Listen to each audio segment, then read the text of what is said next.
Story 3, The Phantom in the Backyard Oasis. By the time the sun slid behind the McDowells and turned Scottsdale into a dim aquarium of heat, Mia Torres' backyard had exhaled. The turquoise-tiled fountain murmured like a throat clearing between songs. String lights traced a warm constellation above the concrete, their bulbs reflecting in the sliding glass door that made her living room into a second pool. Her succulents, echeveria-like rosettes, barrel cactus-like careful threats, held the day's light in their fat leaves and didn't forgive easily when overwatered. Mia misted them anyway, a ghost of rain in a place where rain forgot. She worked nights at a downtown lounge that tried to pretend prohibition was back and Instagram was a crime. She shook drinks with names like Sonoran Vesper and Desert French, grinned for the bachelorette photos, and walked home with cash that still smelled like other people's fingers. The backyard was where the noise went to go quiet. She built it piece by piece after the breakup, trading the kind of furniture that came with a man for the kind she could drag across the concrete alone. On Tuesday, she found the first circle. 5 cigarette butts arranged on the ground beside the saguaro, spaced with the kind of care you didn't give trash. Each butt was crushed neatly and placed filter pointing in as if attending. The brand was generic, paper brown from a proper ash, not the vape detritus her friends sometimes left as a joke. Mia leaned in, nose wrinkling. The smoke smell rose damp and old as if it had waited underground. She didn't smoke. Her friends, when they came by after shifts, vaped clouds that smelled like sugar and weather and made the string lights look like headlights in fog. She scooped the butts with 2 fingers and dropped them into the metal trash by the grill. Then she took the trash to the curb even though it wasn't pickup day, because the circle made an outline in her mind and she needed to erase it. "Kids," she told Mr. Alvarez when she saw him that afternoon at their shared trash corral. He was 60-something with a police officer's posture that retirement hadn't persuaded to relax. His yard had a lemon tree that threw shade like a teacher. Or some drunk stumbled in and thought my cactus was a hooker. Alvarez squinted past her shoulder toward her fence. His eyes had that veteran way of measuring angles. "Kids don't make circles," he said. "They leave piles and drunks drop trails." "So what made a circle?" Mia asked, lighter than she felt. "Someone who wants you to notice." She laughed because what else do you do in daylight? "It worked," she said. That night the lounge was busy. A baseball team in town had won something and men in jerseys cheerfully forgot whether they'd won or lost and tipped the same either way. Mia poured drinks like a metronome until her wrists sang, then walked home in shoes that had never mattered to anyone who wasn't looking at her legs. She slid the glass door open to cool as she didn't expect in June. The fountain gurgled, the string lights drew their careful lines. She went to the saguaro without thinking, the way people touch their pockets to check for phones. 7 cigarette butts waited on the concrete, arranged in an arrow that pointed not to the fountain or the chair but to the sliding glass door where her reflection hovered in nightgown and work-sticky hair. Mia stood with her toes on the arrow's point and felt a kind of clicking in her mind, like a key testing teeth. "Nope," she said out loud to herself, to the arrow, to whatever had counted and decided. She gathered the butts with the dustpan and flung them into the trash with a force that made the bin jump. Then she took her phone out and texted Alvarez. "Mia, Maury cigarettes, this time shaped like an arrow toward my door." Alvarez heard footsteps in the alley around 2, thought it was a coyote. "I'll put my camera back up." "Mia, you took it down." "Alvarez, my daughter says cameras make you paranoid." "She's not wrong. I'll be paranoid for one more night." Mia locked the sliding door, checked it again, and turned on the alarm she rarely used because it made her think of break-ins more than it prevented them. In bed, the white noise app she used.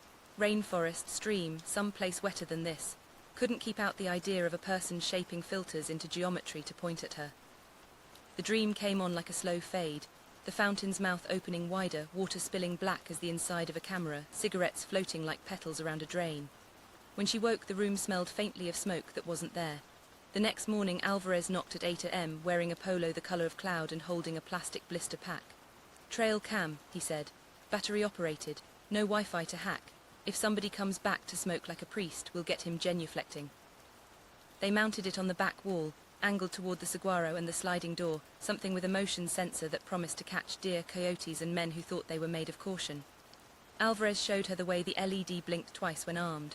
"Walk slow past it," he said. "Pretend you're bored." She did, and the camera blinked like a very patient eye. 3 nights later, the camera caught him, or it caught something that altered her idea of him into a shape she couldn't quite flatten. The first clip was night vision green. The timestamp read 02:16. The alley beyond the fence looked like a hologram. A head rose at the fence line, not bobbing like a drunk but lifting straight up like a puppet. Fingers appeared, slow and careful, and gripped the top. The gap between slats glowed as if someone had placed a lantern on the other side.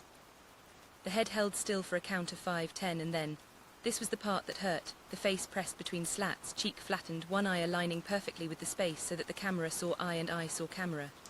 Mia paused the video and leaned in until the pixels fell apart. The eye was unremarkable, brown, bloodshot in the way of anyone awake after 2, but the look was wrong. It wasn't hungry or angry, it was formal. As if the person cared about the ceremony of being here in the exact way the camera cared about focus. In the next clip, the figure had swung a leg over the fence and landed with a quiet that didn't match his boots. He crouched. He wore a flannel in weather that had decided it didn't have to respect humans. The flannel's pattern moiré on video made him shimmer slightly. His hands came up nicotine thin. He smoked without exhalation, as if the smoke absorbed into his pockets. He stood beneath the string lights and looked up. The bulbs trembled very faintly, though there was no wind. He did not smile. He did not look toward the house. He looked at the saguaro like a student looks at a chalkboard, then knelt and placed a cigarette butt between 2 others with the reverence you reserve for chess pieces. Mia closed the laptop. She left the room and came back. She watched again. The ritual was wrong and calm and not for her and for her exactly. She took the clips to Alvarez. He watched with his chin in his fist and said, "This isn't random." "No kidding," Mia said, a laugh caught sideways in her throat. "Not that," he said, rewinding, slowing. He tapped the space bar when the man's hand filled the frame, placing the cigarette. "Here, see that? His fingernails," she asked. The thumbnail was short, clean. The index finger had a faint nick, a crescent scar near the knuckle. "The butt," Alvarez said. He had the tone he probably used with rookies. "The filter's been cut. That's not how people put cigarettes out. He's cut the filters off." For what? She didn't ask, because for what had too many answers. DNA, convenience, ritual. She felt suddenly like she had been left at an altar and asked to say yes. Alvarez called a detective he'd played softball with before retirement. The detective came by in a shirt that pretended not to be a uniform and collected the camera card and the cigarette butts from Mia's kitchen trash, both of which felt like taking evidence from a theatre. "We'll run what we can," he said, which meant not much unless the man had given his DNA to the state as a party favour. That night, Mia didn't open the sliding door. She watched her backyard through the glass as if it were a terrarium and she an owner who had neglected to read the species label. The fountain kept speaking. The string lights behaved themselves. The saguaro held the moon like a question. At 2:03 a.m. a small scratch sounded against the glass like a coin testing a slot. Mia froze. The alarm panel stayed polite. No sensors tripped. She padded closer, heart doing the animal math between fight and run. The scratch came again. She curled 2 fingers in the curtain and made an aperture. A man knelt on the patio, his flannel drawing the shape of his back into squares. He held what looked like a Polaroid by the edges and pressed it against the bottom left corner of the sliding glass. The photo faced inward. He smoothed it with 2 fingers, careful not to smudge. Then he stood, slow enough to be a demonstration, and set something small on the patio table, a knife, not a kitchen one. A little blade, folding, the kind men gave as gifts when they didn't know you. He turned. The camera on the trail blinked. He lifted his hand and touched the string lights. One bulb flickered and steadied like a thought deciding itself. Then he walked to the fence and climbed the way he dropped in, precise, practiced, a cat borrowing human patience. Mia didn't breathe for a full 6 seconds. Then she approached the glass the way you approach a picture you know you shouldn't look at because it will move once you do. The Polaroid had her in it. Her watering the succulents 2 mornings earlier, hair in braided crown because of the heat. Taken from the alley through the slats, the focus finding the gap and using it like a frame. She touched the white border where someone had written, in block letters that were too calm, MIA. The knife lay on the table beside a ring of condensation from some long-ago drink, as if it had been waiting. Its blade had been used on something not food. There were fine dark lines on the metal, like graphite. Mia called 911. She watched herself explain while her voice sounded like a recording of someone braver. The patrol car arrived with blue light polite, and then less polite when Alvarez stepped out of his house in a robe like a general's, and said to the officers in the tone of a man who had once had rank, "He's escalating." The knife and Polaroid went into bags. The detective, different this time, younger, unhappy to be learning, said the word stalker and flinched like it tasted unprofessional. Alvarez asked to keep a copy of the video. "For my records," he said, and the detective almost smiled and then didn't. When everyone left, Mia sat on the patio chair and stared at the corner of glass where her name looked back at her steady and square. She took her keys from her pocket and tapped the photo once, twice, an old superstition she hadn't known she owned. She slept on the couch with the alarm loud and the TV on mute, old cartoons of places where knives were props and cigarettes were jokes. At 4 a.m. she woke to a different sound, a faint, deliberate scraping near the bedroom window. She walked down the hall shaking, feet quiet and stupid. She lifted the blind with 2 fingers because that was what girls in movies did to call the horror closer. The shape outside was a man's shoulder, then his forearm, then his hand pressing something against the wooden frame. The knife, she thought, and then she didn't have to think. She turned every light on. The backyard lit like a set. The shape withdrew. On the window frame, shallow and patient, 2 letters had been etched so neatly you could have used them as a ruler. MT, her initials. The wood dust lay in a clean line on the sill like salt. The police took photos. Alvarez took more. The detective spread his hands and said the words restraining order and patrols and we'll try. The sun put its edge on the fence and the string lights surrendered. A bird shouted once like a joke that had no punchline. Move, Alvarez said quietly when the detective left. You can stay with my daughter in Arcadia until we get a name. Men like this don't tire, they practice. I like my house, Mia said, which was true and which had nothing to do with safety. That's why he's in it, Alvarez said, which was also true and had everything to do with it. Mia didn't move. She worked her shift that night with a smile that stayed where she put it. She came home to a backyard that had memorized her and a fountain that wouldn't take sides. At 2:40 a.m. the trail cam blinked awake again.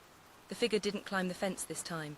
He stood on the other side, hands on the top slat, and said something Mia couldn't hear. The camera had no sound.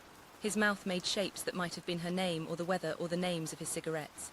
He lifted his hand and laid 2 fingers against the wood the way you touch a body to prove it's real. Then he stepped back into the alley, turned and looked up. The camera followed nothing. He watched something above the frame. A coyote yipped somewhere far and then closer. The alley light flickered once and died. The footage went black. When it came back after a stutter, the patio table held a new note where the knife had been. It was not a note.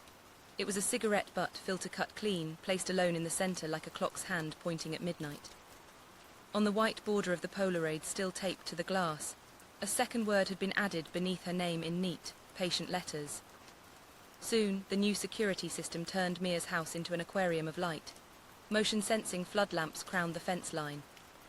A second camera faced the alley. The backyard fountain burbled in nervous counterpoint. Every night she sat on the sofa with her laptop open, watching a live feed of her own patio while the real thing glittered beyond the glass.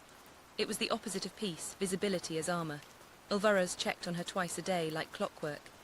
He hasn't been back, he'd say, and she'd nod, even though they both knew not being seen was not the same as being gone. By the end of the week, she stopped sleeping altogether. At 4 a.m., when the desert was quiet enough to hear the pulse in her ears, she'd drift into the yard and let the fountain mask her crying. Each morning she told herself the same thing: it's almost over, it's always almost over. On Friday she found the message. It wasn't a letter this time, no Polaroid, no cigarette. Just the word hello etched into the condensation on the inside of her kitchen window. Her side. Her lungs forgot their work. The outside security lights were unbroken, the locks untouched. Whoever had done it had been in here. Alvarez came running when she called, gun drawn, every door flung open in a sweep. The search turned up nothing. No prints, no pry marks, no footprints in the desert dust outside. But when he checked the feed from the night before, there it was, a single motion alert at 1. 11 a.m. the backyard camera caught the glow of the string lights fluttering bright, then dimming as if a shadow had passed beneath them. A faint shape at the sliding door, then static. A blackout exactly 6 seconds long. Mu's face tightened. You think he jammed it? Alvarez rewound the footage, jaw working. That or he knew where the blind spot was. Cameras are like people, they forget what's right behind them. That evening Ma left work early. The lounge's noise felt like it belonged to another planet. She drove through neighborhoods where every driveway looked the same, every house a polite copy. When she finally turned onto her street, her porch light glowed steady and reassuring, but something small and wrong waited on the welcome mat, a cigarette butt filter cut off. Inside, her phone buzzed with a text from an unknown number. Nice lights. You make the dark look beautiful. She called 911 again. The operator's tone carried a fatigue she recognized as mirrored. Ma'am, officers will respond as soon as they're available. By the time 2 uniforms arrived, the text had vanished from her phone. Deleted. It was there, she insisted. One officer shrugged, the other said he'd file an incident note. Neither looked like they believed ghosts carried phones. When they left, Alvarez came over in jeans and a holster clipped at his belt. He poured himself coffee like it was his own kitchen and muttered, "He's playing with your time. He's testing how long a second is for you. What do I do? Don't move yet. If you run now, you'll never stop." The next night she dreamed of water filling her house, not from the fountain but from the faucets, the shower, the pipes all pouring inward, carrying cigarette butts like pale seeds. When she woke she could still hear dripping. The sound came from the sliding door. A bead of moisture ran down the glass, tracing the word soon before vanishing. That was the morning the detective called. "Miss Torres, we got a match." His voice held cautious triumph. "Partial print off the knife handle, belongs to a former landscaper, Robert Kemp. Worked off the books maintenance in your subdivision about a year ago." Ma's stomach turned over. "I don't know him." He'd have been around when the HOA redid everyone's irrigation lines, probably accessed yards through side gates. "He's got priors for trespassing and petty theft, no violence." The detective paused. "We're usering a warrant, stay inside, keep your phone close." She hung up, shaking. Alvarez paced like an old lion. "If they told you his name, they've already scared him. He'll try to finish whatever game he started before the warrant hits." "Finish how?" Alvarez didn't answer. At 10 p.m. she was in the kitchen when the power died. The house exhaled one long electric sigh and went dark. Lights, fountain, cameras, all of it. The only glow came from the pale moon spread across the patio. The air felt thicker, like breath had become visible. Ma grabbed her phone, flicked on the flashlight and moved to the breaker panel outside. The floodlights should have kicked in, they didn't. Her pulse lived in her fingertips. She lifted the panel door, every switch already in the ON position. The beam of her flashlight swept across the yard and froze. A man stood by the fountain. He wasn't moving. He wasn't hiding, just standing soaked to the knees, flannel clinging to his body, cigarette smoke curling around him like steam. His face was turned upward, eyes closed, as though the night sky had something to confess. "Robert," her own voice startled her. It sounded too steady, like she'd borrowed it from someone brave. He opened his eyes and smiled faintly, as if she'd remembered a line he'd fed her. "You said you liked quiet," he said. His voice carried clean and low, shaped by the walls. "I made it quiet for you. What do you want?" He spread his hands. "Nothing, you already gave it to me." He reached into his pocket and pulled out a photograph, one of the Polaroid's soaked edges peeling. He set it gently on the fountain's rim. "That's the first time you looked right at me." "I never," her words stumbled. "You took pictures of me." "You took one first," he said softly. "Backyard across from mine, remember?" "You liked my cactus garden, you said I had an artist's eye."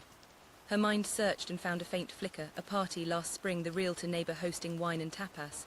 She'd wandered off with her phone, snapping aesthetic shots for her Instagram. Low fence, shadows, a man tending succulents in twilight. She'd posted it with a caption, "Backyard goals." The comments had loved it. She hadn't thought about the man behind the fence. He took a step closer. "You framed me, Ma. I just learned to return the favor." Inside, her phone buzzed, Alvarez calling, floodlight sensors tripping one by one as backup power came online. The man looked past her shoulder toward the glow. His smile thinned. "You shouldn't have told." He turned toward the fence, slow as a dream, and before she could move or scream or think, the lights flared to life, bleaching everything white. When her vision cleared, he was gone. Only water rippled in the fountain, disturbed. Police arrived minutes later. Dogs searched the alley, found wet footprints that stopped 20 feet away. Alvarez followed the trail until it vanished in dust. "He's done hiding," he said. "Next time it's the finish." The finish came the next night. She didn't plan to be home. She'd packed a bag and called a friend in temp. But as she was locking up, the power flickered again, just a heartbeat this time. A message notification blinked across her phone screen. "Don't go, you'll miss it." Her stomach dropped. She turned in time to see the reflection in the sliding door, him standing behind her inside the living room. The scream stuck halfway. He wasn't holding a weapon, he wasn't even close.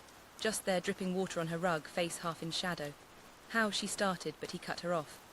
"The crawl space," he said. "You left it open after the electricians, been sleeping there off and on. It's peaceful, feels like being under the desert." He took a step closer. "You don't have to be scared." "I am," she said. "Good, means you remember me now." Her eyes darted to the counter, her phone useless, the knife blocked too far. "Please, just go." He studied her, then looked past her at the backyard. "I almost believe you liked it here," he murmured. "The light, the fountain, it's perfect, it doesn't judge noise." Then he smiled again, small, tired. "I wanted you to see me once before the dark." He turned toward the glass, opened it like it was his door, and walked outside. The alarm beeped, then silenced itself as if obeying him. He stepped into the fountain, clothes heavy, water folding around his legs. He looked up at the sky again, arms lifted like surrender or prayer.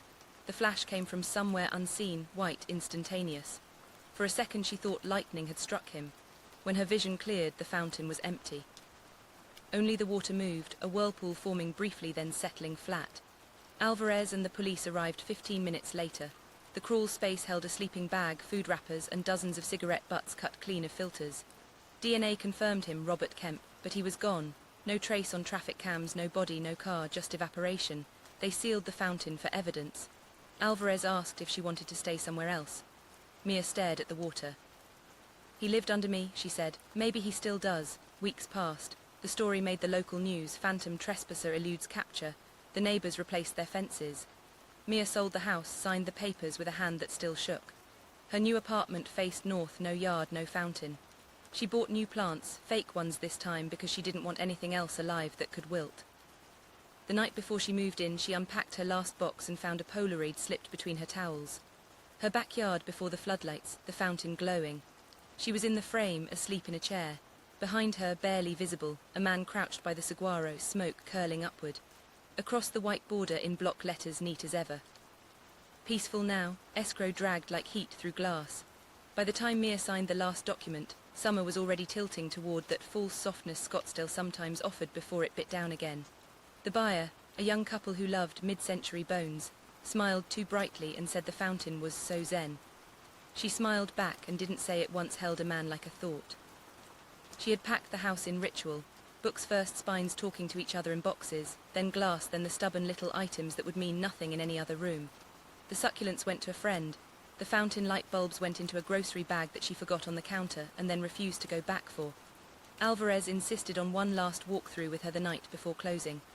"I don't like unfinished," he said, which she recognized as a retired cop's invocation against ghosts. They arrived at dusk. The new owner's contractor had sanded the front door, leaving pale arcs like fingerprints. Inside, the lemon cleaner smell made the rooms feel borrowed. The backyard strangely felt smaller now, as if the idea of it had been larger than the geometry. The fountain had been drained for inspection. Its tile, turquoise squares that caught light like beetle shells, looked dull without water. The drain in the center was a dark coin. "City center guy yesterday," Alvarez said, as if discussing weather. "Said the pump kept tripping the breaker. He pulled this from the catch basket." He opened a paper evidence bag with a doctor's care and shook its contents into his palm. A wad of cigarette filters, dozens bound together with a twist of thread. They looked obscene, like something that had grown. All those filters he'd cut, Mia said, throat tightening. He saved them somewhere, in the fountain. "And this," Alvarez added, placing a small waterproof pouch beside the filters. Inside, a cheap burner phone sealed tight, found wedged in the intake. Mia stared at the pouch as if it might fog with breath. "Did you open it? Not my job anymore." He raised a brow. They compromised with a towel, a kitchen knife, and the sort of silence people make when they violate rooms in ways that feel necessary. The pouch peeled. The phone fell into Alvarez's hand with a wet slap. He pressed the power. It lit up dutifully, water beading under the screen like trapped weather. No lock, 5 icons. The gallery held videos, short staccato clips labeled with dates in careful sequence. Crawl space angles, her living room from a corner that did not exist, the fountain looking outward at the tiled lip and sky. She watched herself glide through rooms made into a shape by his lens and the house. She wanted to look away and found she couldn't. The last file was different. A still image. The camera, wherever he'd wedged it, was staring up through a lens of water at the night. The surface squirmed with light from the string bulbs. In the deeper dark, a face hung, blurred, eyes open. Mia recoiled. "That's..." "Hard to say," Alvarez finished, because he would not let her sentence choose too much truth. "Could be reflection." He scrolled to an app labeled simply Notes. A single item waited. He tapped it open. "Mia. You said water makes a different kind of quiet, full instead of empty. I practiced." Her name, his initial. The message read like a hand extended in a place where hands could not meet. Alvarez put the phone back in the pouch, lips tightening. He was trying to make an ending. "Did he?" she asked. Endings usually leave more less. He didn't answer. The sky slid toward that dense blue that made string lights relevant. "Come on," he said gently when she kept staring at the dry basin. "Let's go." She collected her keys from the counter and set them on a little tray as if handing them to the house itself. In the living room, she paused at the sliding door. The glass held her reflection the way it always had. A woman with tired wrists and good shoulders, a line of light at her jaw from the kitchen. No Polaroid taped at the corner now. The glass looked newly polished, anonymous. That night in the new apartment, Mia slept on a mattress on the floor with a boxed fan pushing air that smelled like other people's decisions. She woke at 3 to an old phantom, the fountain's burble in her memory, and lay very still until the sound came from the building's pipes instead. Water climbed through walls like someone learning a language. She got up and walked to the window. North light pooled in the street, indifferent. No fountain, no saguaro, no alley that remembered names. For once her body didn't lean toward a sound to decide if it belonged to her. She slept again. In the morning, she made coffee so strong it felt like character. She almost made it 3 days without looking back. On the 4th, the city inspector called the realtor, who called her. "We need you to sign a supplemental disclosure about the fountain pump. There was some unusual debris." She bit down on irritation and agreed, because paperwork was a species of spell. Alvarez met her there with a look that said he hadn't slept much either. The new owners were at work. The realtor let them in and spun away on a call that involved earnest words like timeline and deliverables. Out back, the fountain wore a plastic caution tape across its lip like a cheap tuxedo ribbon. A city utilities worker in a faded cap crouched by the pump housing. "You must be the former owner," he said without looking up. His voice had a just reporting tone. "We flushed the line like 15 times. Keeps clogging with fabric. You got kids? Little toys find their way into everything." "No kids," Ma said. He tuggered with quiet patience and extracted an object that made the fountain's tiles look like skin next to muscle. They stared without meaning to. A flannel shirt, twisted tight by water, heavy as wet rope. Threads had lodged into the pump impeller like hair. The worker shook it, water-slapped tile. He made a face. "It's been down there a while. Stinks," he said, as if stink were evidence of time. The shirt uncoiled halfway and showed half an embroidered name over the pocket. The needlework was amateur, the kind you had done at a mal once, the letters stiff. Arkema didn't need the rest. She heard herself say from a long way away, "He told me I said he had an artist's eye." Her own voice had the slightly comedic dejection of someone who'd realized their line had been worse than they remembered. "Maybe I did. Maybe I say that to men who show me their plants." Alvarez took the shirt gently, like dangerous cloth. His face changed the way a room does when a light dies. If he was in the pump housing when the breaker tripped, he didn't finish. "I'll call Delgado." The utilities man nodded and kept working because that was what this day asked him to be. A pair of hands who knew where to put a wrench. Delgado arrived like a fact after a theory. Crime scene tape replaced caution ribbon. A diver in a thin suit slipped into the drained basin and scraped out the last of what the pump had chewed. A wallet swollen shut, a folded plastic sleeve of cut filters, one more burner phone dead to its core. The diver's face remained professionally blank as he set them in bags. "Maybe this answers," Delgado said later, voice cautious. "Maybe not. If he drowned that night, it explains the vanish. But until the lab says body, we don't say anything." He rubbed his eyes, "And we might never say body." The realtor hovered politely distant. The afternoon leaned into itself. A neighbor's leaf blower imitated wind. Mia stood at the empty fountain and understood something quietly. The thing about water wasn't that it erased. It kept. She thought of the filters bound by thread, the phone like a message in a knot bottle, the flannel twisted around the machine that turned electrical certainty into motion. All of it kept by an object designed to soothe. She stepped into the dry basin. The tile made her shoes click. From down here, the yard's edges watched like bleachers. The sky was a circle. Under the scummy line where water had ended for years, she noticed shallow scratches she hadn't seen before, now made visible by absence. A square of letters etched into the glaze by a patient hand. "Quiet lives here." She crouched without meaning to. The glaze had resisted, but not enough. Within the square, a small rectangle like a Polaroid drawn inside tile. Inside that, the initials MT and RK joined by a dash that could have been a minus. "Hey," Alvarez said softly from the lip. His voice traveled oddly in the stone bowl. "Come on up." She ran her thumb across the etching one time because some part of her wanted to give the gesture a grave. Then she climbed out and the basin made her feel like a thing the house had exhaled. They signed the supplemental disclosure at the kitchen counter, in ink that tried to be permanent. Delgado thanked her and never quite said why. The utilities man loaded his gear. The realtor shook hands like a ritual. Alvarez told her he'd swing by the new place with a plant that doesn't die easy. After they left, the air felt untuned, like backstage hum. Mia locked the sliding door a final time, checked the crawl space door without opening it, walked to the front with the keys in her fist to hand them to the couple when they arrived. She turned at the threshold for the one cliché she hadn't allowed herself, one last look. The fountain whispered. She frowned, took a step back. The pump was off, the basin dry. The whisper was not water, but its idea, air moving across tile. She walked to the glass and put her palm against it, a habit she hated but couldn't stop. The whisper steadied, became a murmur, then sound shaped into syllable. Mia. It wasn't a voice she could attribute to anyone, not Robert's low humidity, not Alvarez's sandpaper patience. It had the texture of a word said underwater and then heard later on shore. Maybe it was her own name echoing inside her head. Maybe the house had learned a trick. She removed her hand. The whisper thinned, then went. Enough, she told the room. You don't get any more of me. She left the keys on the tray and walked out into a heat that finally admitted what it was. Her new apartment learned her fast. She organized it like a mind would, work desk by the window, shoes in a square-lined basket, coffee ritual made from muscle memory.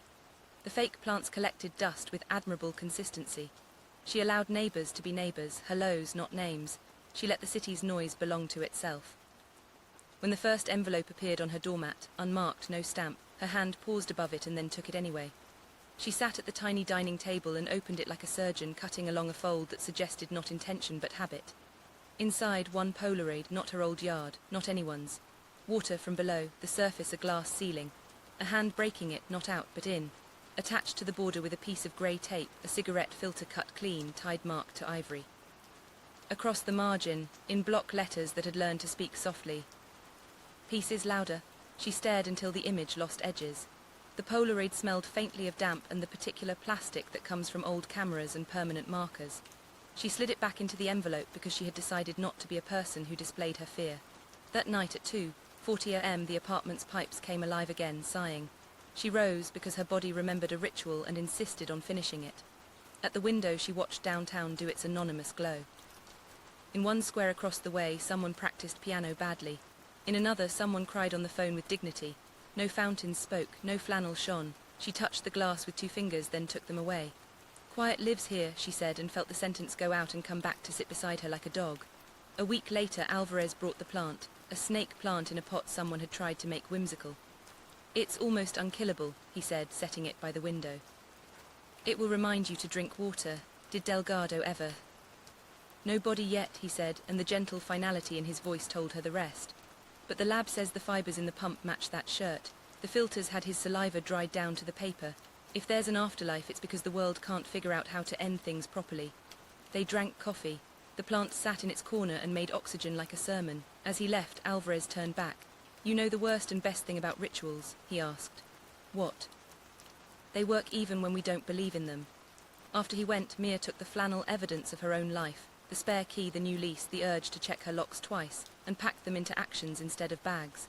She taped the fountain phone's note. She'd asked Delgado for a photo, inside a drawer where only she would see it, and opened it sometimes the way you check on a pet you gave to someone else.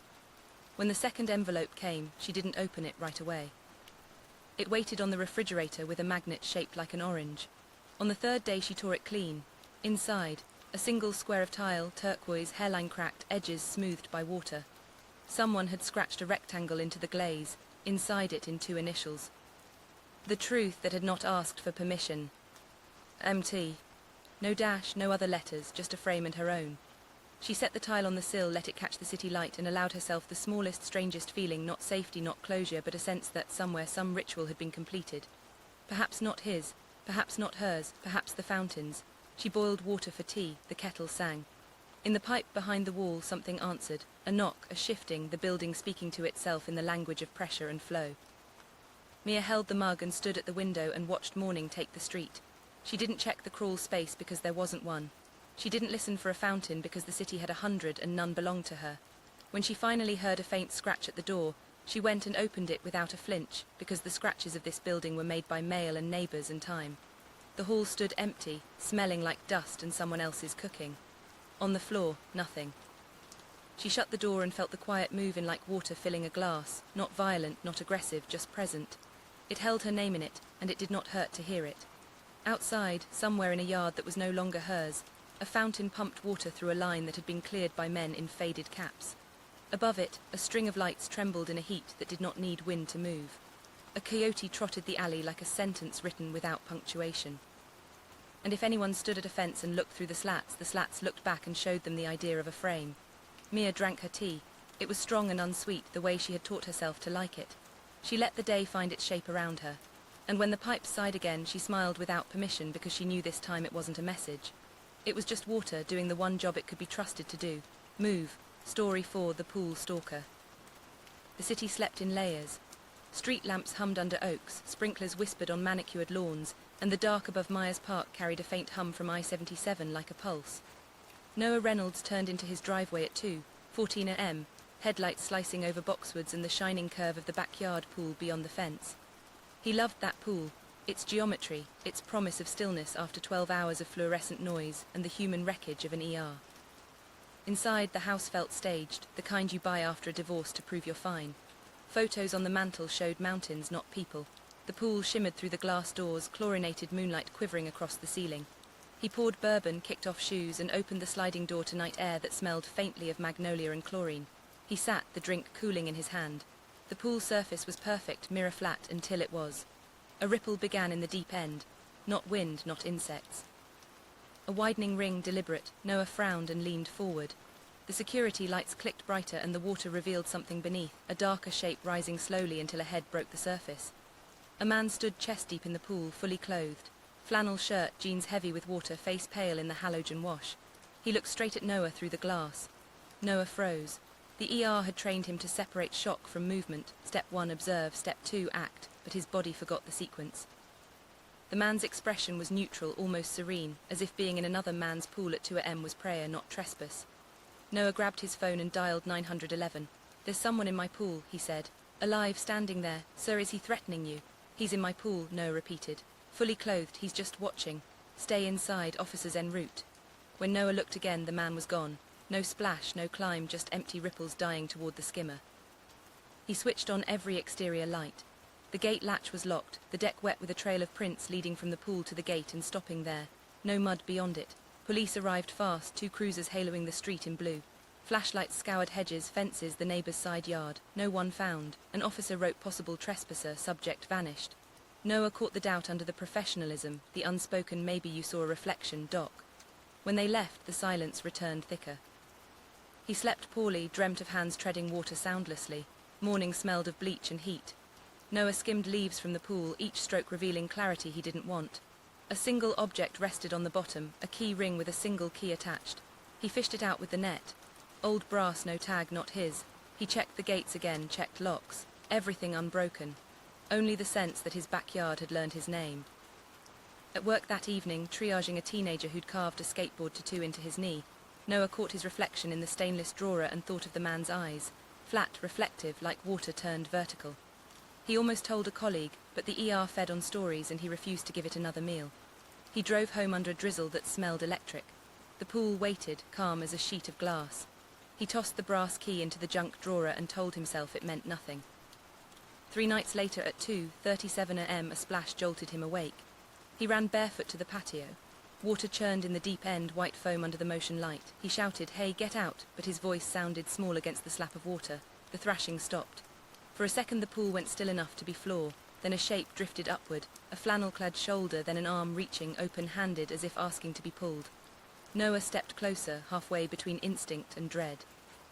The arm sank again. He grabbed the skimmer pole and plunged it into the water, sweeping for contact. Nothing. He hit the light switch. The pool lit from beneath, clear, blue, empty. No figure, no bubbles. The water lane gleamed unbroken. He backed into the house and locked the door. His hands shook enough to spill bourbon when he poured it. By dawn, he convinced himself of explanations. Sleep deprivation, double shifts. Maybe the splash was an animal. He almost believed it until he went outside for coffee and found wet footprints on the deck, bare, wide, leading in a slow half-circle around the pool like ritual markings. They ended where he always stood to unlock the sliding door. That was when he installed cameras, 2 facing the pool, 1 at the gate. He told no one. Let evidence decide whether he was haunted or only tired. The first 3 nights gave him nothing but insects. On the 4th, he woke to motion alerts. He watched the footage in bed, the glow of his phone pale against the dark. Timestamp 2:44 a.m. The gate swung open, though the latch had been clipped with a carabiner. A man entered the frame, dripping wet already, leaving no sound. He walked straight to the pool and stepped in fully clothed.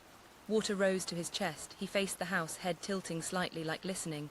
Then he raised something, a child's floaty yellow shaped like a duck. He held it at arm's length toward the house as if offering a gift. After 20 seconds he let it drift and sank backward into the deep end. The surface closed without splash. The gate remained open. The camera kept recording the floaty's slow spin across the water. Noah watched the clip 3 times. On the 4th he noticed reflection, his own bedroom light flicking on in the glass door as he stepped forward that night. He hadn't seen the man in real time. The camera had. He went outside at dawn. The floaty rested at the pool's edge, wedged against the drain. Inside the hollow ring someone had placed photographs, Polaroids, edges soft with water. He peeled one open carefully. He was sleeping, same shirt as last night. Window behind him half curtained. Angle taken from outside the glass. The second photo, him again, same window, different night. The third, a close-up of his wrist with the hospital badge still clipped. He dropped them, heart hammering. The floaty bobbed once and settled, squeaking faintly like laughter in slow motion. He called the police again. This time they brought a detective. Questions about ex-patients, ex-partners, anyone with grudges. They dusted for prints, none. The detective, a thin man who believed in procedure, said, "Maybe prank doc, kids with drones." Noah showed the Polaroids. The man nodded slowly, something shifting behind his professionalism. "We'll run these," he said, but Noah saw in his eyes the same problem he'd seen in his own reflection. Proof didn't always help when logic had already drowned. That night Noah drained the pool halfway, determined to control the water. The pump roared, the surface dropped, exposing the pale concrete slope of the deep end. At 3 a.m. he cut power, satisfied with the emptying sound. When he looked again, something lay revealed on the bottom, a soaked flannel shirt. He stared. Same pattern as the man's, dark squares ghosting blue underwater. He grabbed the pole, hooked it, dragged it up. Heavy, smelled of algae and something else, old iron, like blood cleaned too well. He spread it on the deck. Embroidered on the chest pocket in crooked thread, NR his initials. He stepped back, the night spinning around him, the hum of the half-drained pump sounding almost like breath. In the reflection on the sliding glass door, another figure stood behind him. He turned, no one. The deck was empty except for the shirt, dripping onto concrete, each drop hitting with the precision of a clock. Noah bagged the flannel in a contractor trash bag and tied the knot twice, as if air were evidence. He left it on the far side of the deck like a live wire, and showered with the bathroom door open, listening for water that wasn't his. When he closed his eyes, the afterimage of the pool light burned purple in his vision like an accusation. By noon he'd convinced himself to call Detective Harlan, the thin man who believed in procedure. Harlan answered on the second ring with a weary, "Reynolds." Noah described the shirt, the initials, the way the water had a habit of being full when you wanted it empty and empty when you needed proof. "Don't touch it," Harlan said. "I'll send CSU for fibers and trace. You still have the float. What did you call it?" "Floaty," Noah said, embarrassed by the child word in his adult mouth. "Right, bag the photos separately. We'll run them." A pause. "Lock your doors. I'll swing by after shift." Noah hung up and realized his hands were braced on the counter, as if the granite had asked for CPR. He forced them open, fingers tingling. The ER swallowed the afternoon. 2 multicar MVAs, 1 heat stroke that went south fast, a diabetic who refused to be admitted because his dog was home alone. Noah moved through it like a man wadding, the muscle memory of compressions and charting and family faces doing their work even while a different part of his brain watched blue water. At 11:50 p.m. the charge nurse clapped his shoulder. "Go, you've got the 1,000-yard chlorinated stare." He drove home with the radio off, the city bleached silver by moon. When he parked, the pool lay beyond the glass as calm as a lie. He didn't drink. He didn't undress. He sat at the kitchen island and opened the photos under the pendant light like relics. The first Polaroid showed him sleeping in the recliner by the patio door, mouth slack in a way he never allowed anyone to see. The angle was low, half hidden by the deck chairs. The halo of the pool light turned his hair to metal. The second was a tighter crop, the hospital wristband he sometimes forgot to remove on nights when fatigue wore his fingers down too thin for buckles, the clipped corner of his ID badge. The third, the one that made his breath hitch, was taken from outside his bedroom window, through the sliver gap where the Roman shade never entirely met the sill. In the blur of the glass, his own face looked like a stranger's. On the bottom of the third, in small, neat block letters that didn't try to disguise themselves with menace, "Good posture, Noah." The H sagged a little, like a person leaning. The doorbell chimed at 12:16 a.m., a domestic noise that felt obscene. Detective Harlan stood framed by the porch light with a CSU tech in tow. They bagged the shirt, the floaty, the Polaroids. The tech shone a light across the deck and coaxed up additional details with oblique angles. The smear marks where wet denim had brushed the composite boards, a single pale thread snagged near the gate. "Thread might match the shirt," the tech murmured, tweezers neat. Harlan flicked his eyes toward the pool. "If he's staging gifts, he wants the performance," he said. "He's not just crossing through, he's rehearsed." "I don't think he climbed out," Noah said, flinching at the way it sounded. "The first night he just wasn't there." People who hadn't worked trauma had 2 faces for other people's fear, pity and polite skepticism. Harlan chose neither. "We'll see what the cameras say." He turned the bag with the shirt slightly. The crooked embroidery shone damp. "NR, where'd you get that monogram?" "I didn't," Noah said, an eyebrow lifted by a millimeter. Then someone did. After they left, he tried bed. Sleep hung 10 feet over his head like a balloon tied to the wrong wrist. At 2:09 a.m. the pool pump hummed with a tone he didn't like, higher, almost needy. He got up. The water was not still, it wasn't turbulent either. It moved the way the chest of a resting child moves, small, regular breaths that you watch and count by superstition. The gate camera pinged his phone. He looked down. The latch was locked and unmoved. The pool camera remained indifferent to everything except moths. He lifted his gaze and saw the floaty. It drifted out from the deep end like it had been pushed from below, the duck's head pointing at the glass. It made a slow, inevitable arc toward the steps and kissed tile with a sound so soft he felt it more than heard it. He stepped back. The duck's eye, a simple printed dot, looked goofy. But in the lamplight it seemed to follow him, like a saint's painting in a church where someone had sanded off the halos. He unlatched the door and went out because that was who he was, even when it was stupid. The air was cool and smelled like wet concrete. He knelt by the floaty and lifted its rim. Something slid, wet against plastic, more photos. He eased them out gently the way you lift gauze off a wound that you know has stuck. These were different, not him sleeping, not his house, hospital light. He knew that blue immediately, fluorescent hitting waxed floor. The first, a hallway clock reading 02:19. The second, the ER doors with the stenciled letters backwards because the picture had been taken from inside looking out. The third, bay 6, curtains drawn halfway, the edge of a gurney, a hand, the child's, visible under a blanket, small fingers curled in that unconscious way that undid him. He tasted bile. No, he said, as if negating could rewind. Code blue. It was what 2:19 a.m. meant in the version of time he lived by. 2 weeks ago.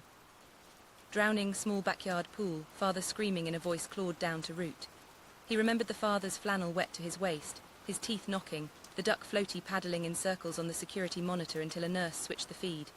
He remembered compressions, epinephrine, the freeze-frame moment between the last shock and the stop where the room held breath and judged itself, and then had to exhale without a miracle. Jesus, Noah whispered to the deck, to air, to whatever kept score. He checked the backs of the Polaroids. Blank except for one where someone had printed, neat and square, bay 6. His skin crawled as if it were a garment with tags he couldn't reach. He reset the latch on the door. He turned on every light. He sat in the living room with the Polaroids face down and tried not to make the MEMOIS off pits deeper in his brain. At 3:04 a.m. the house phone rang. No one used the house phone. He'd only kept it because the security company insisted. He let it ring twice before picking up because the first 2 rings were for other men. Reynolds, he said, a man's voice, calm mid-register, not trying to be a monster because he didn't think he was one. You keep a tidy deck. Noah's mouth went dry in that useless way that made words taste like chalk. Where are you? Right where you want me, the man said. In the deep end. A soft splash, not on the line but near, whether from the phone or the pool, Noah couldn't tell. I called the police, Noah said, because it was sometimes useful to say things that were true and sometimes it was a talisman. They'll be here in minutes. They came before, the man said, conversational. They wrote notes, they told you to sleep. A pause that was, you didn't sleep. Why the floaty? Noah asked, and hated the way the question made him complicit in the structure of the ritual. For him, the man said, so he remembers how to swim. Another splash, so do you. The line clicked dead. Noah stood so fast the bar stool skittered. He grabbed the bat he'd never needed and stepped to the glass. The pool lay blankly calm, an eye pretending to be closed. He turned the bat in his hands until his palms burned and told himself 30 separate lies about control. Blue strobes washed the ceiling 3 minutes later, sirens gutted to a professional stop. 2 officers came through the side gate with Harlan behind them, shirt untucked, tie loose, a man who had decided sleep was optional again. Call came from a blocked number that pinged a tower 3 blocks from here, Harlan said, eyes already tracking frames and angles. We'll pull the carrier, but that's rope in fog. Noah handed him the hospital Polaroids. Harlan's face barely moved, but his gaze sharpened. This isn't a prank, he said to the room and to himself. This is a story he wants you to read in the order he put the pages. Father, Noah asked, throat tight. Maybe. Harlan flipped the bay 6 photo with a gloved hand. Or someone who wanted to be, or someone who found the shape and decided to live in it. They walked the yard. Boot prints the police powder made visible tightened the loop around the pool like a noose. The gate latch had no marks. The camera showed nothing but the floaty drifting on repeat until the battery status icon blinked red. When the CSU tech took the flannel away, its weight made the evidence bag swing like a pendulum. Go somewhere else tonight, Harlan said at the door. Hotel friend, I don't care, don't come back before daylight. I work nights, Noah said, then don't work tonight. Harlan's eyes met his. Take a sick day and call it the truth. Noah packed an overnight bag like he knew how, the things he put on his body when strangers put their lives in his hands. At the last minute he added the Polaroids to the bag because leaving them felt like leaving matches on carpet. He booked a downtown room with a view of the stadium. He stood at the glass and watched the dark posture of the city slouch an inch toward morning. He slept 3 hours in a row, which counted as a miracle. At 8:03 a.m. front desk rang. "Mr. Reynolds, there's a small package for you." His stomach dropped from the 14th floor to the lobby in a single smooth fall. He went down anyway. The box was plain, no return label. He opened it at the empty breakfast bar under sad hotel fruit. Inside, a pool skimmer net. The handle had been sawed off so only the hoop fit. Taped to the mesh with neat strips of grey was a brass key, the one he'd fished from his pool, and a Polaroid that had not yet finished developing. He held it as the grey lifted off like fog from water. The image came slow. The deep end of his pool shot from beneath, the ladder inverted like a ribcage. In the corner, a faint, pale oval, face or reflection or the camera lying to him, because cameras liked making jobs for doctors. On the white border, printed small enough to require him to lean, the block letters again. Tonight, 02:19, because of course, the time that had scarred his calendar, the hour when water had refused to rewrite itself. He looked up, expecting to find the man at the coffee urn or reflected in the stainless of the waffle maker. The lobby offered 2 businessmen discussing a deck, a kid in a travel team jersey, a woman reading a paperback with a beach on the cover. The ordinary hurt. He called Harlan from the hotel sofa that pretended to be leather. He left me a timer. "Don't go home," Harlan said immediately. "We'll sit on your place, you stay put." Noah stayed put until 10 p.m., rigid in the tight geometry of the room. The city outside making its noises like a reason for living. At 11:47 he grabbed his bag and left anyway. Not bravado, not stupidity, a different kind of oath. He had said I'll be there to too many families to pretend he didn't understand the magnetic pull of an appointed hour. Myers Park was dark enough to be honest. He parked 2 blocks over and walked in. Harlan's unmarked sat ghosted under a willow. Another car idled, lips burst at the corner. Noah texted "I'm here" and got back "stay outside and do not approach." At 2:12 the pool pump clicked on by itself. He hadn't set it. The sound felt like someone clearing a throat. He moved to the patio door but kept the glass between. The pool light bloomed underwater. The surface showed him himself, a man thinned by nights, and the moon doubled to a coin you couldn't spend. At 2:17 the floaty eased out from the deep like a breath. It turned once. Twice. Settled near the slope where the blue went dark. Something bobbed in its ring, a bundle wrapped in clear plastic. Polaroids he knew, though he'd never seen that particular way of the plastic catching light before. At 2:19 a head broke the surface in the deep end. No splash, just emergence. The man lifted his chin to clear breath and took it like medicine. He wore the same flannel as before, or its twin. His hair slicked flat. He looked at the glass where Noah stood and raised a hand, not a wave but a physician's acknowledgement. "I see you. We are in this together and apart." Harlan's text vibrated Noah's palm. "Units moving, do not open the door." The man lifted the clear-wrapped bundle and set it gently to float away.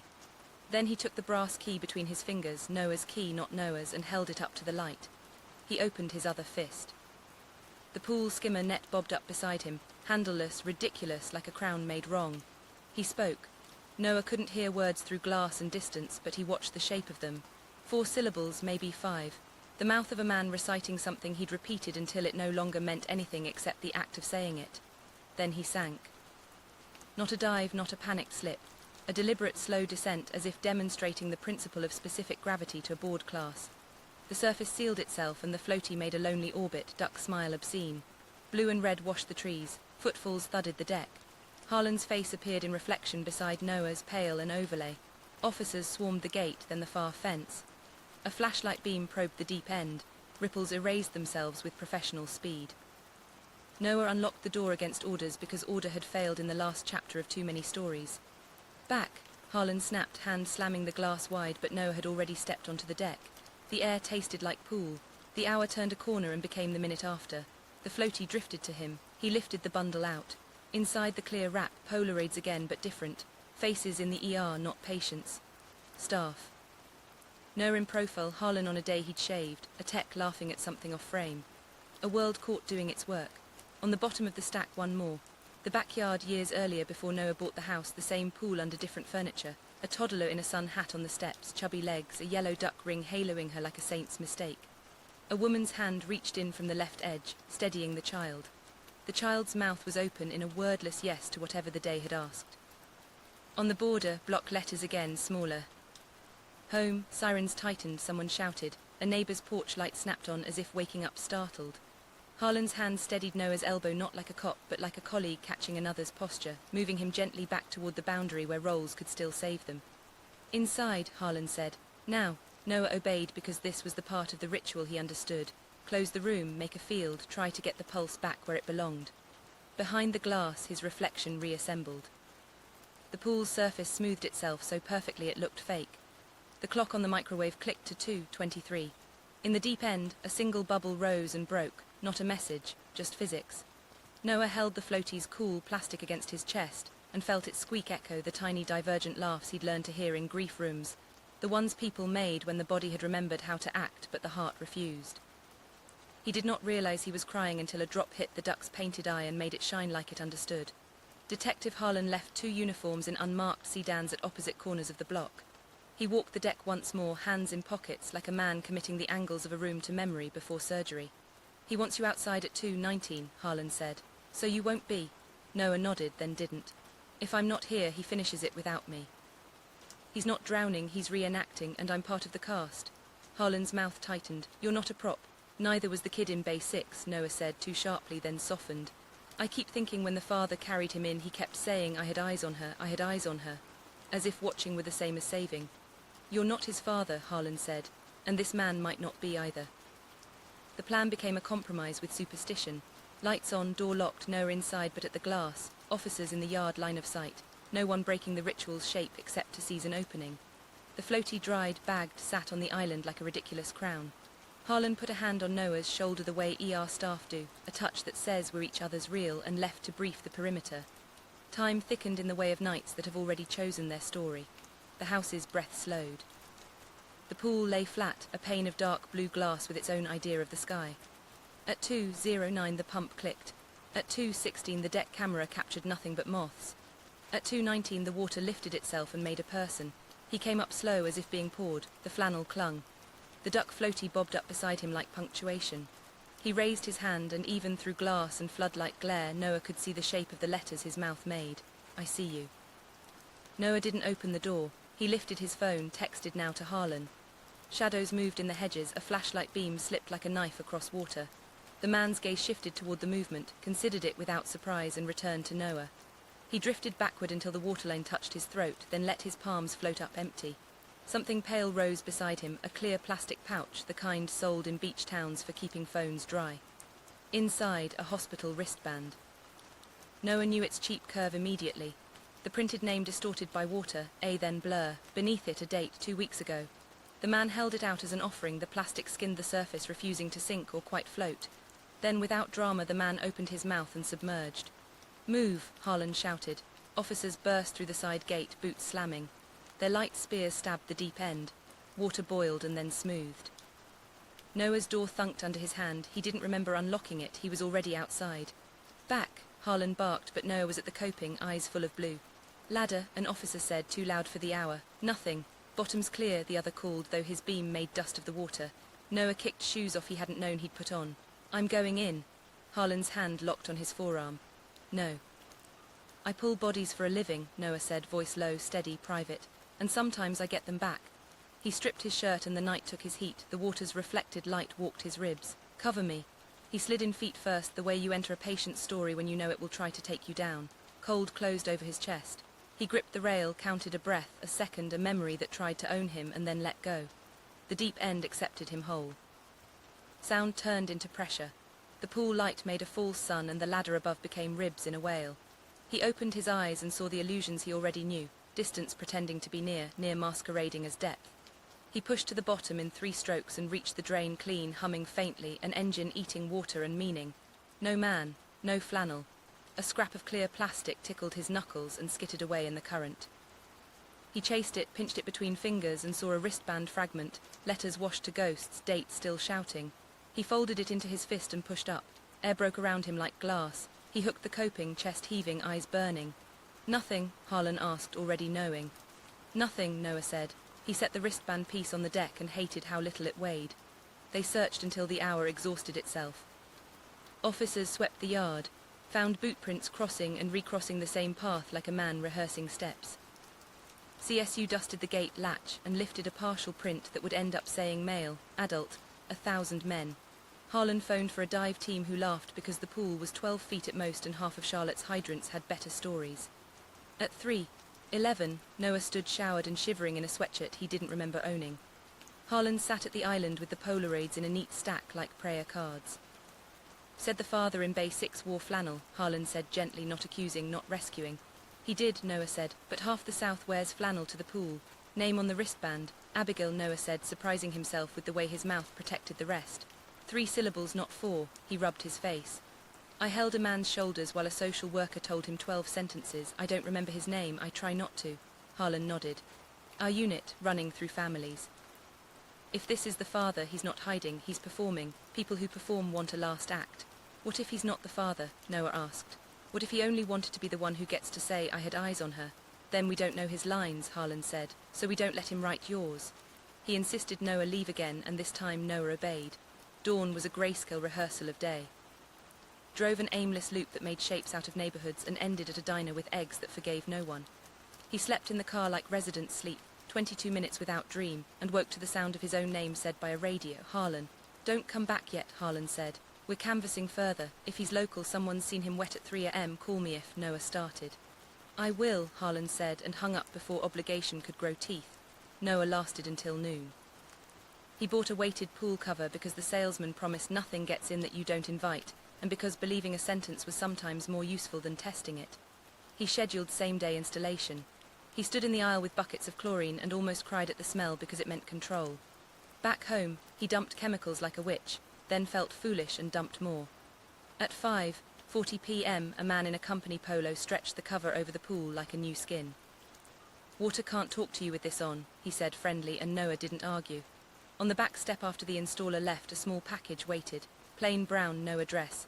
Inside, a single photograph, not a Polaroid, glossy 8x10.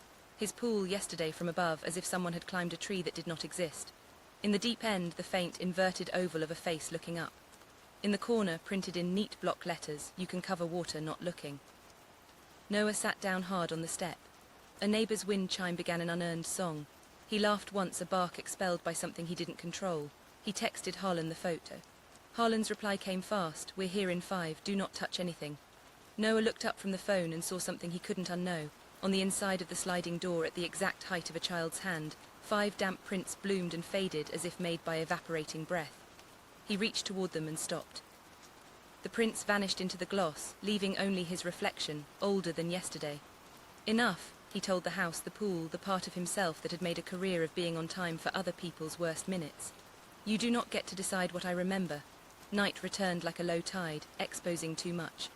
Harlan set 2 more officers in the yard despite the cover. They swept the street for cameras they could borrow and found only dogs. At 1:50 a.m., Noah made coffee strong enough to register as a statement. At 2:05, the wind picked up and the cover rocked slightly, then settled. At 2:19, nothing happened. Noah stood with his palms flat on the glass, deciding that nothingness was an answer. He exhaled long, the way he taught families to do when the monitor went flat and the room had to uncrane its necks. At 2:22, the deck camera pinged. He looked down at the screen and saw a man standing at the deep-end edge on top of the cover. The weight didn't bow it. The man looked at the glass at Noah, calm as a person in his own yard. He wore no flannel now, only a dark shirt that made his face appear paler. He lifted both hands, palms open, nothing in them, nothing to give, nothing to take. He stepped forward once and the cover dimpled an inch, then smoothed. He stepped again. The cover held. He walked to the center the way people walk out onto a frozen lake in stories that end with teaching children about physics. He stopped above the deepest point, directly over the drain, and looked down. Harlan's text arrived a second before Harlan himself, do not open the door, and then Harlan's body was there, real, banging into Noah's shoulder as both men reached the handle at once. The man on the cover lowered himself to his knees. He pressed his ear to the vinyl and closed his eyes. He looked like a father listening for a heartbeat where a monitor finally refused to lie. Noah's throat made a sound he would later pretend he had not heard himself make. The man lifted his head, met Noah's gaze through glass and flood and the stretched skin of a solved problem, and shaped words carefully. Noah didn't hear them. He read them. You were there. He shook his head once fast, the way people do when they're trying to jar a thought loose. I am here, he said aloud, maybe to the man, maybe to the thing beneath. The man smiled, small, not kind, not cruel, a curve that admitted reality, and rolled to the side. The cover gave. The man slid off the edge and the pool accepted him like a coin finding its slot. The vinyl sighed back flat, unflustered. The surface returned to a perfect false. Harlan swore soft, unhappily impressed, and snapped orders into his radio. Officers hit the cover with poles, seeking a bubble, a seam, an entry. The installer's promise mocked them with its competence. Knife, Noah said, not to anyone. Harlan's pocket gave up one, the blade flashed dull. They cut the cover in a neat X over the deep end. Water pushed up like relief, the vinyl exhaled. A flashlight beam stabbed down. Blue pure, a scrap of shadow that might have been a person, then the ripples decided themselves into lie again. A minute later, a lifetime measured by oxygen, a figure surfaced in the slit, mouth open. Not the man. A reflection, a trick, a shape water made for fun. The officers reached anyway, arms into the biceps, straining, hands found nothing but the future's version of a story. At 2:31 the pool went still. The cut cover sagged like a grin. The officers wound the vinyl back enough to make the water ordinary again. Harlan's jaw worked. He was a man who had chosen reality as a discipline, and reality had left the room. They stayed until dawn pinked the boxwoods. No body, no floaty. A single brass key lay on the bottom, exactly in the center of the deep end, as if placed there by a careful child. Noah stared until his eyes watered, and then stared through that, because ER nurses learned to find lines under water and tears. By 8, the cover company had patched the cut and told a story about raccoons. Harlan promised patrols that would exist for a while, and then thin the way all patrols do. The CSU bagged the glossy photograph that had appeared the day before and didn't say how photographs sometimes stayed dry underwater. Noah slept in fragments and woke precise. He took the floaty to the station and signed it over. He asked Harlan to stop calling at night unless there was a body. He began to eat breakfast on the front steps instead of staring at the back glass, because the oaks in the street asked nothing of him. A week later, a padded mailer arrived without postmark. Inside, a small, cloudy acrylic rectangle, the kind used to laminate ID badges. Trapped inside, a strip of thermal paper with black squares that had once been letters. ABIG, the rest gone. Beneath it, a fragment of barcode. On the back, faint indentations where someone had written too hard on a sheet above it. Noah turned it sideways to catch light and read, backward and shallow. Good posture, Noah. The old, stupid praise of a coach to a child standing at the edge of a pool. He set the acrylic on the mantel next to a photo of mountains and laughed once with his mouth closed. Then he put it in a drawer and closed the drawer and did not look again. He still drives home at 2:14 some nights. The pool lies flat or ruffled or choked with leaves depending on weather and will. Sometimes he swims slow laps, counting to 80 with his face in the water, and when he turns to breathe he sees his own hand pass like a stranger's and it doesn't scare him. Sometimes the float in his chest widens and he sits on the steps with water up to his ribs and the world feels held. On the night of the first frost he stands at the glass with a mug that pretends its heat is enough. The pool cover is on, the pump is silent. In the reflection his house looks fuller than it did months ago, not because anyone has moved in, but because absence has stopped packing. He thinks of Bay 6 and of the father's flannel, and of the way stories try to make villains when there are only people losing time in different directions. He thinks of Harlan's face in glass next to his, and the way two men watched water and decided to keep watching each other. A breeze crosses the deck and lifts the edge of the cover with a sigh. The motion light wakes and decides to be useful. For a second only that Noah sees the surface under the vinyl, blue as a sky grown tired of itself and something like a face looking up. It might be his, it might be no one's. He lifts a hand, a small acknowledgement, and lets it fall. The microwave clicks from 2:18 to 2:19 and then to 2:20 without drama. Noah turns off the patio light. The pool keeps its mirror. The night does what nights do. It takes what it can hold and gives nothing back but a place to look.